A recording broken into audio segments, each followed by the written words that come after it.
Has anyone seen Prince Fielder lately? I know he's a behemoth of a man and hard to miss, but my point is that he's still one of the most dangerous sluggers in the game. Don't let the fact that he looks like Mo Vaughn near the end of his career cloud your judgment. He's someone who's proven that he can play at this size. In fact, it's in his genes. His father proved that as well.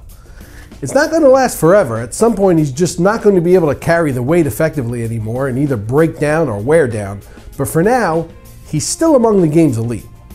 The reason I bring this up is because Fielder's been consistently priced at $4,500 in daily fantasy lately, and you need to take advantage of anomalies in that form when they exist. Fielder is tied for the AL lead with 21 RBI in the year, and you need to run him out there every day. Those of you who tried to overanalyze and overmanage not using him because he ran into an 0 for 11 streak will continue to miss out on moments like yesterday when he was on base 3 times launching a 2-run home run. When you see an elite player at a discount and he's healthy, use him religiously and don't think twice about it. And I'm still getting plenty of emails from Matt Harvey doubters. Look, I don't see any reason to try to come up with reasons he won't succeed. He's up against Ted Lilly in the Dodgers this Wednesday. Simply put, anyone who has him in their lineup is more likely to be better off for it than not. You're entitled to your opinion, but if you don't agree, you're a moron. What can I say? And congrats to those of you who picked up Didi Gregorius upon his promotion from AAA last week, made a shrewd move. He could have been had for $1 in my league, and while he's not going to get 6 hits and 2 home runs in every 3-game stretch this season, he's simply better than Cliff Pennington. And don't forget about Kyle Seager. I found that many people playing fantasy don't even know who he is.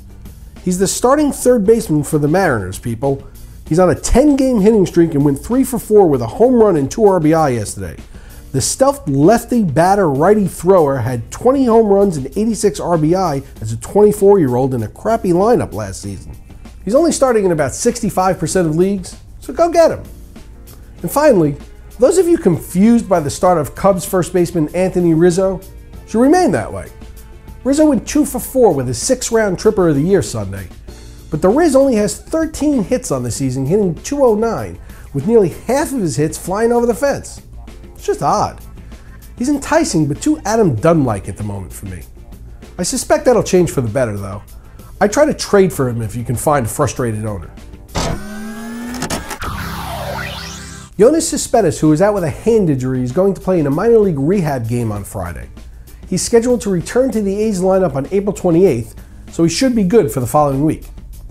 And contrary to some reports that Mark Teixeira is getting close to resuming baseball activities, he's not ready to do anything but wipe his nose yet and hasn't even been cleared to even try soft toss. Michael Morse continued to try to play with a broken finger last week, but he's now 3 for 24. I would sit him this week. He just doesn't seem to be effective.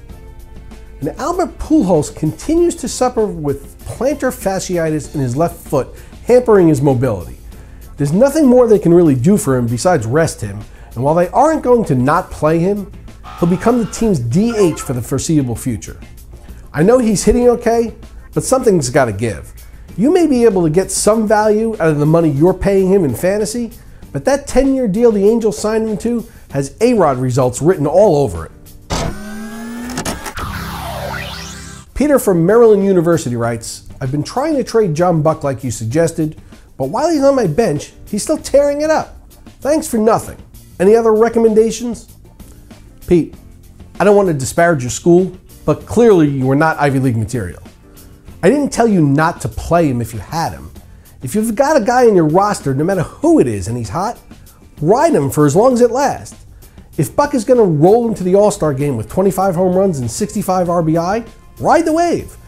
My point is that if somebody is so enamored with his current production that they're going to give you a slumping Ryan Braun for him, don't be stupid. Make the trade.